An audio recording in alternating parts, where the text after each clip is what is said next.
الحمد لله وحده والصلاة والسلام على من لا نبي بعده أما بعد فأعوذ بالله من الشيطان الرجيم بسم الله الرحمن الرحيم واكتب لنا في هذه الدنيا حسنة وفي الآخرة إنا هدنا إليك قال عذابي أصيب به من أشاء ورحمتي وسعت كل شيء فسأكتبها للذين يتقون ويؤتون الزكاة والذين هم بآياتنا يؤمنون۔ اور ہمارے لیے اس دنیا میں بھی بھلائی لکھ دیجیے اور آخرت میں بھی، ہم اس قرض کے لیے آپ ہی سے رجوع کرتے ہیں۔ اللہ تبارک و تعالیٰ نے فرمایا اپنا عذاب میں اسی پر نازل کرتا ہوں جس پر چاہتا ہوں، اور جہاں تک میری رحمت کا تعلق ہے تو ہر چیز پر چھائی ہوئی ہے۔ چنانچہ میں یہ رحمت مکمل طور پر ان لوگوں کے لیے لکھوں گا جو تقوی اختیار کریں اور زکوٰۃ ادا کریں اور جو ہماری آیتوں پر ایمان رکھیں۔ آمنت باللہ و بآیاتی۔ معزز سامعین و ناظرین، اس آیت کریمہ میں اللہ تبارک و تعالیٰ نے اس بات کا ذکر فرمایا کہ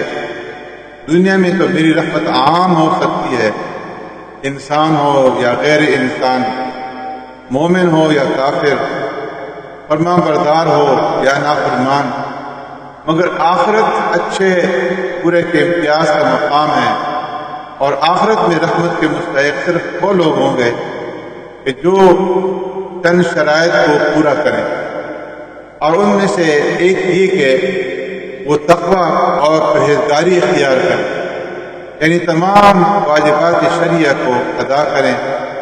اور ناجائز کاموں سے اپنے آپ کو بچا کرتے رکھیں، ناجائز کاموں سے دور رہیں۔ اور دوسرے یہ کہ وہ اپنے اموال میں سے اللہ تبارک و تعالیٰ کے لیے زکوٰۃ نکالیں، اور تیسرا یہ کہ ہماری سب آیات پر بغیر کسی استثناء اور تعویل کے ایمان لائیں۔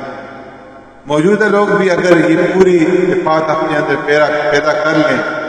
تو ان کے لیے بھی دنیا اور آخرت کی مکمل بھلائی لکھ دی جائے۔ معزز سامعین، حضرت اسماء بنت یزید رضی اللہ تعالیٰ عنہ سے مروی ہے کہ میں اور میری خالہ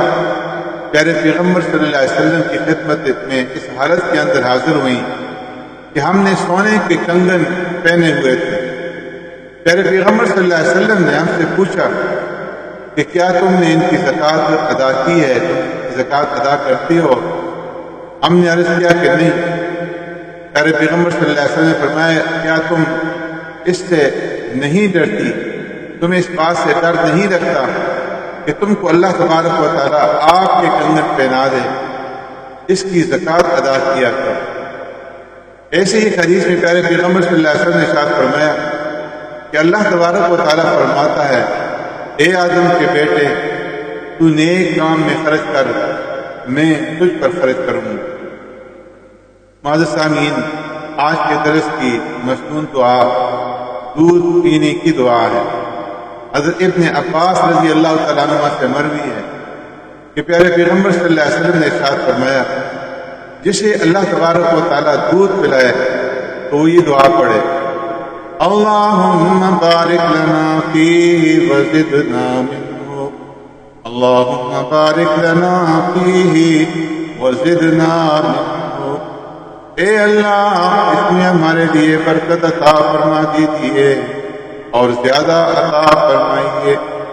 معزز سامعین، آج کے درس کے مسائل کے سلسلے میں عرض یہ ہے کہ اگر کسی کے پاس نہ سونے کی پوری مقدار ہے اور نہ چاندی کی،